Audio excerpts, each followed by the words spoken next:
xëyee tey. ci xëtam bu njëkk ñëwaat na ci li nga xam ne muy rapport d'autopsie bu garde du corps Barthélémy Diaz moom mi nga xam ne moo ñàkk bakkanam foofee ca Saint-Louis. Autopsie du défunt, garde de Barthélémy Diaz, le médecin légiste parle. Le défunt avait une blessure sur la pommette droite, une cardiomégalité de 500 grammes avec hypertrophie du myocarde, Moussa, je vois très mal, voilà, ventriculaire de 1,8 cm. Le médecin légiste parle aussi de poumon droit de 1250 grammes et de poumon gauche de 1100 grammes. La cardiomyopathie hypertrophique est une forme de maladie du muscle cardiaque. Selon Barthélémy Diaz, la mort de Bassirou Diop n'est pas naturelle. Il n'a pas glissé sur une peau de banane. J'accuse les éléments de la BIP d'avoir tiré sur des éléments de notre sécurité et avoir causé des blessures. Le procureur peut me convoquer sur ça parce que les preuves sont là et les témoins aussi. Voilà. Source A tey ci xëtam bu njëkk ñëwaat na tuuti ci li nga xam ne mooy autopsie bu Bassirou Diop nekkoon garde corps bu Barthélémy Diaz bokkoon ci ñi nga xam ne ñoom nañu jàppoon foofee ca Saint-Louis moom nag mu daal di mujjee ñàkk bakkanam ci hôpital bu Saint-Louis. Tey nag gën nañu leeral ci li nga xam ne moom moo ko daal di rey. C'est un peu technique après rek dañuy bàyyi Omar mu ñëw ci waaye li ñu ci mën a jàpp rek moom Barthélémy Diaz ci conférence de presse bu mu doon amal wala point de presse bi mu doon amal démb li mu wax mooy ñi mu accusé mooy nga xam ne ñooy élément BIP yi ndax li mu wax mooy ba ñuy jógee Dakar di bokk ci convoi bi son garde du corps était bien portant. dara dalu ko woon kon lu ko mën a dal rek moom accusé na ñi nga xam ne ñooy waa BIP te daal dinay suñu ko mënee waxee noonu sax un peu défier procureur ne na ko convoqué ndax li nga xam ne ñooy preuve yi mu ngi fii ba tey ñu des ci le premier magistrat de Dakar sur sa révocation de la mairie de Dakar de plus en plus agité dans le milieu de Pastef. Barth s'agrippe aux grilles. Lâchez-moi les baskets et occupez-vous des problèmes des Sénégalais. Nous ne bougerons pas d'Oyota. Ce qui m'importe, c'est le mandat que les Dakarois et les Dakaroises m'ont confié. Au lieu de vous acharner sur ma personne, occupez-vous des problèmes des Sénégalais. Le prix du riz, Omar Lila, le prix du riz est en hausse de 15%, l'huile connaît une hausse de 20%, le pain 10%, les fruits et légumes 40%, les produits laitiers à 30%. li mu wax mooy nañu ko bàyyi ñoom ñi nga xam ne ñoo nekk ci nguur gi te liggéey moom du bouger d'un iota fi nga xam ne mooy mairie bu Dakar. Il y a plus important à s'occuper que bu ko sonal mu génn ci foofu ci mairie ba nee na leen ceeb bi yokku na diwlin bi mburu bi fruits yeeg légumes yi kon ils ont d'autres chats à fouetter que de s'acharner sur lui. Pendant ce temps Ngagne Demba Touré moom mu ngi doon contre-attaque moom it ci siège bu Pastef ci benn conférence de presse bu mu woote moom it Ngagne Demba l'extirpe de force. Barthélémy Diaz sait très bien qu'il ne peut pas exercer ce mandat à la mairie de Dakar. La loi est dure, mais nous avons l'obligation de la respecter dans toute sa rigueur. Voilà, Mbappé la moom tontu na aussi ki nga xam ne mooy Barthélémy Diaz. ñu jeexalee Ngagne Demba Touré. mooy Mbappé. xale yi noonu lañu tuddee Mbappé. waaw tax ñu tuddee ko Mbappé. depuis mu defoon benn émission ak maître El Hadj Diouf. dañ ko tuddee woon Mbappé. loolu la nekkoon maître El Hadj Diouf émission quoi. jàkkaarloo sës maître ci miir bi rek. waaw mais parce que maître. maître bu jaaxle day yu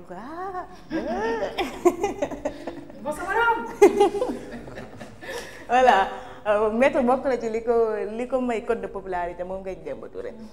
ñu jeexalee wàllum terre ak Aïda Mbodj atelier de formation du personnel des antennes de la DER. Aïda Mbodj devient formatrice. Selon Source A, Aïda Mbodj prévient les nouveaux chefs d'antenne de la DER. Les populations vont sûrement avoir ce besoin de me parler si vous êtes inaccessible. Je voulais saisir cette occasion pour vous exhorter à prendre votre mission avec toute la responsabilité et qui sied à porter fièrement l'image de la DER FJ, à traiter respectueusement les acteurs et parties prenantes avec lesquels vous allez interagir. Voilà.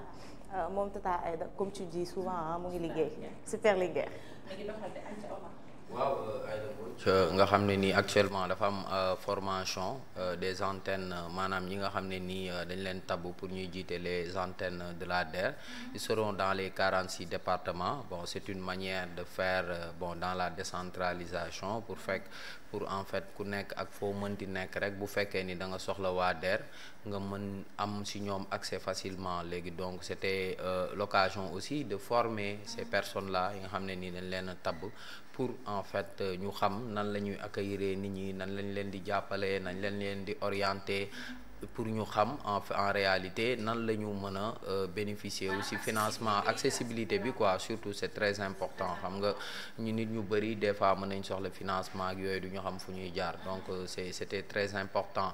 Bon, l'actualité xam nga ni c'est Barthélémy Diaz qui est au devant de l'actualité, parce que Barthélémy Diaz comme ni ñu ko bindee rek, Bart s'agrippe aux grilles, Ngagne Demba Touré l'en extirpe de force. Bon, c'est les grilles de la mairie de Dakar, parce que gis nga ni actuellement ñi nga xam ne nii ñoom ñooy nguur gi dafa mel ni ki nga xam ne nii mooy Barthélémy Diaz dañ ko bëgg a jëlee ci mairie Dakar, waaye Barthélémy Diaz moom giseewu ko noonu parce que moo tax mu ne lâchez-moi les baskets, bàyyi leen moom ma liggéey. Yéen actuellement li leen war a ñor moom mooy ngeen fexe ba dimbali sénégalais yi, parce que sénégalais yi ñoom ñoo leen fal te actuellement dëkk bi metti na lool, dund bi cher na, ceeb bi cher na, diwlin bi cher na, leneen ak leneen cher na. te man ay sénégalais ñoom ñoo ma fal. Donc man du ma nangu tey ngeen di ma bëgg a génnee ci mairie de Dakar ndax amoo leen fenn fi ngeen xam ne nii da ngeen di ko teg foofu.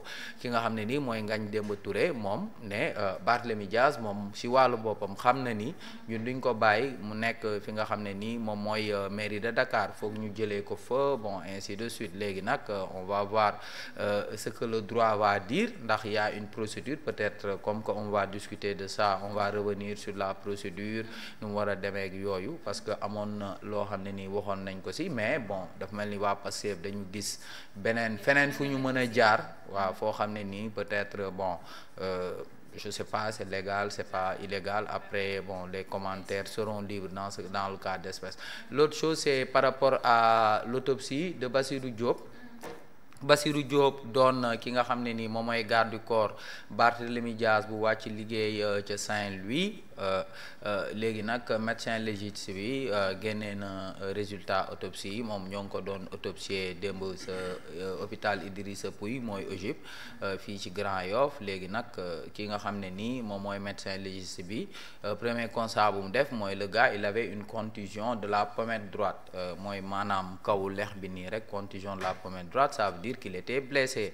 Est-ce que dañ ko dóor, est-ce que dafa daanu, est-ce que kii ainsi de suite. Bon on ne sait pas, mais en tout cas il était blessé. te xam naa ni moom il n'était pas blessé peut-être bañ koy jàpp. Donc moo tax ki nga xam ne nii mooy Barthélémy Diaz dégg nga ko lu mu ko wax ne par rapport il accuse les éléments de la Bible, ba pare ne am na ay preuves. L'autre chose mooy yi nga doon lire sànq mooy ay hypertrophie ak yooyu noonu. En fait ça veut dire que le gars aussi il était malade peut-être. Est-ce que xamoon na maladie boobu ba muy dem prison? Je pense pas. Mais en tout cas il était malade ndax maladie bu mu am nan lañ koy tuddee sax waaw d'après médecin légiste bi moom mooy cardiomyopathie hypertrophique. moom mooy conclusion bi mooy cardiomyopathie, mooy le fait que tey jii sa poumon sa kii bi sa xol bi di gonfler ak yooyu quoi. C'est une maladie en fait du cœur. ak tamit boo xoolee médecin bi nee na kon lu muy wax ne poumon droit poumon gauche, maanaam le gars à un moment donné xol bi da doon mel ni luy gonfler ak foie bi. donc bon c'est la maladie bi nga xam ne nii amoon na ko léegi nag cardiomyopathie xam naa ni en prison peut-être la xamee ni waaw parce que dund ko fa day metti bon parce que il avait des problèmes de respiratoire pour respirer ak yooyu léegi nag y a des confrères qui ont dit que il est décédé à l'hôpital mais bon man am na ku ma ne woon sax il est décédé dans la cellule de la prison mais bon donc comme il y a des informations contradictoires jarul ñu ci insister mais en tout cas le gars cardiomyopathie la am cardiomyopathie c'est une maladie du cœur xam naa ni nag il ne le savait pas d'après ce qu'on m'a dit il ne le savait pas léegi condition carcérale yi gis nga nu mu demee boo nekkee prison ak yooyu xam naa ni loolu moom moo accéléré sa mort donc ce sont entre autres les sujets yi nga xam ne on les a traités à la une de Source A. Aïcha merci beaucoup Omar. Aïcha Amina yeneen journée yi ni ñu xëyee. Aïcha Moussa ñu wéyal ci beneen. L'As quotidien la moom it ci xëtam bu njëkk ñëw na ci li nga xam ne mooy mbirum Barthélémy Dias ak point de presse bi mu doon amal démb waaye aussi ñëwaat na ci mbiru Bassirou Diop ak autopsie bi rek li Barth wax mooy je ne me laisserai pas marcher sur les pieds. Barthélémy Dias averti contre toute déchéance de son mandat de maire voilà il reste ferme. nee na du dem ñëwaat na aussi ci mbirum Pastef les patriotes après ces éclatantes victoires à la présidentielle et aux législatives Pastef mobilise son appareil pour sécuriser son projet voilà je pense que ni moom mooy kii bi nga xam ne démb communiqué bi nga xam ne daal dinañu koy def ñëwaat nañu aussi tuuti ci li nga xam ne mooy làmb après sa victoire devant Siteu Modou Lô fustige la stratégie de son adversaire loolu le journal bi daal di wax Moussa ñu dem si beneen voilà Vox Populi la moom it ci xëtam bu njëkk ñëwaat na ci li nga xam ne mooy affaire West African Energy SA Samuel Sarr la contre-offensive des plaignants qui charge Samuel Sarr ñëwaat na aussi ci mbirum Barthélémy Dias ak Ngagne Demba Touré chacun de son côté démb daal dinay wax jëmale ci li nga xam ne mooy avenir Barthélémy Dias ci mairie bi moom Barth nee na du dem Ngagne Demba nee na ko di nga dem comme a dit tantôt Omar fi mu toll nii daal li nga xam ne mooy droit la ñuy xaar ñu daal di koy lire toujours avec Pastef jamais 203 après la présidentielle et les législatives Pastef fonce sur les locales comme on dit souvent temps amul après législative yi ñoom Pastef ñu ngi waxtaan seen biir constitué wu pour préparer li nga xam ne mooy élection locale yi ñu war a amal dans 2 ans Aïcha Moussa ñu dem si beneen Le Soleil ñëwaat na ci li nga xam ne mooy secteur informel bi formalisé à tout prix c'est le titre du journal avec une interrogation plaidoyer pour une fiscalité adaptée voilà loolu le journal bi daal di wax ñëwaat na aussi ci li nga xam ne mooy approvisionnement en oxygène médical le Sénégal se dote d'un plan stratégique national waaye tamit comme ni ko Source A defee ñëwaat na aussi ci li nga xam ne mooy Barthélémy Dias ak Ngagne Demba Touré waaye tamit def na benn focus bu ndaw sur la décentralisation la réforme de 2025 en préparation bu ñu sukkandikoo ci Le Soleil Moussa ñu jàll si beneen Les Échos ci xëtam bu njëkk moom jox na kàddu honorable député Anta Babacar Ngom faux et usage de faux en écriture privée dans un document administratif un immeuble de Anta Babacar Ngom hypothéqué à son insu voilà l'immeuble R+5 d'une valeur de 8 milliards a été hypothéqué à 85 millions de francs CFA comment les malfaiteurs avec la complicité d'un chef d'agence de Orabank 800 millions 8 milliards. 8 milliards. Voilà. Ouais, 85 millions, voilà.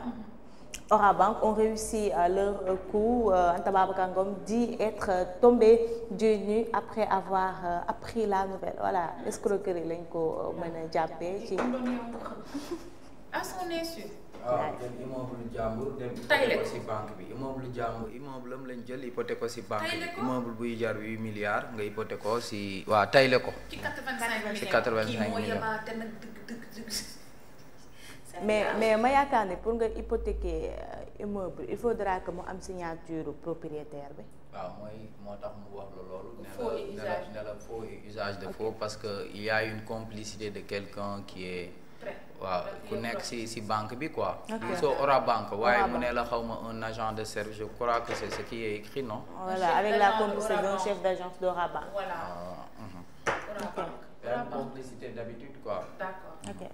Alors ñëwaat na aussi ci mbirum Barth toujours Barth qui accuse annonce un recours et avertit comme ni ko yeneen journal yi defee rek indiwaat nañ ay kàddoom je n'accepterai pas qu'on me prenne mon poste de maire j'avais décidé de ne pas siéger à l'Assemblée j'accuse les éléments de la BIP pour la mort de son garde du corps ak sport tamit réunion du COMEX de la Fédération sénégalaise de football aujourd'hui le coach des Lions au centre des discussions Pape Thiaw le grand favori voilà. ñu ko bàyyi mu doxal.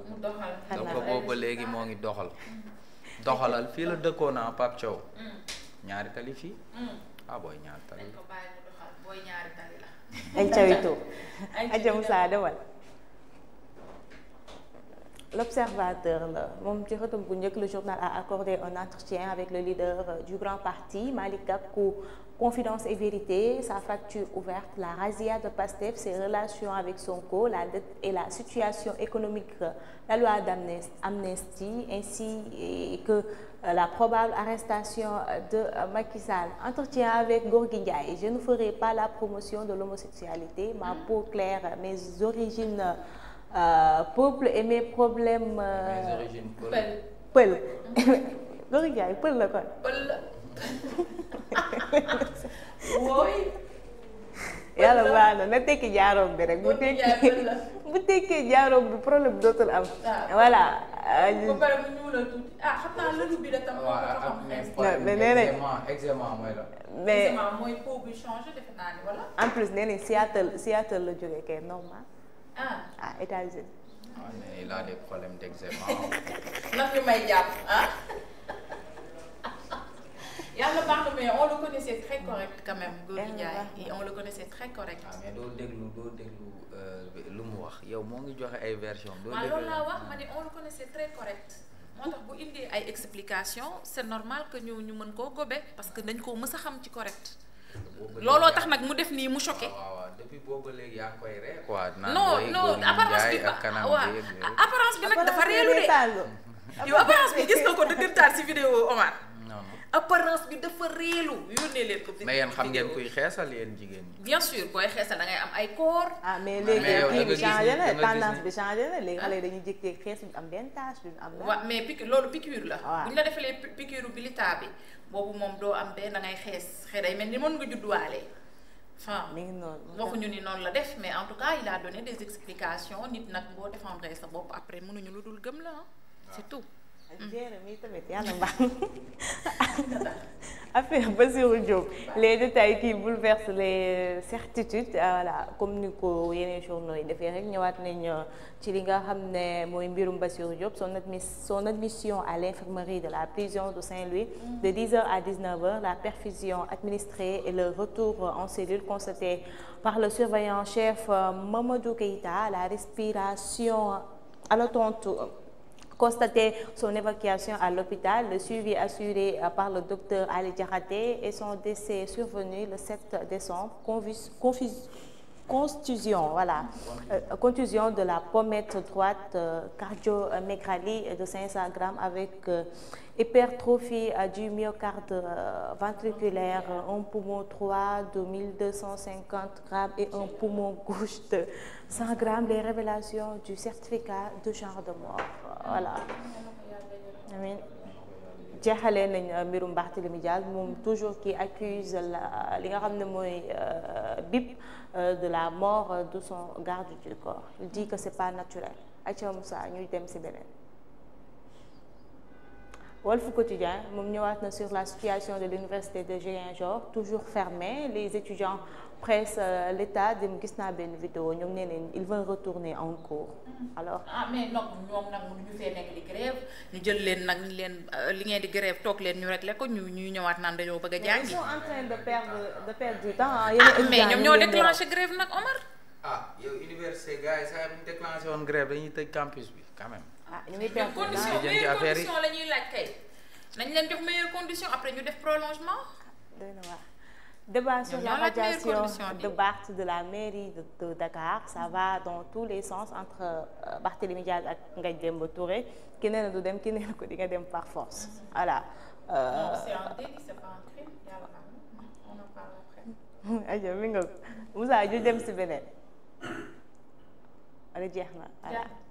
Amuñu lamb tey. Kii lamb nekku si ay Milan laa si gis ay yooyu noonu international.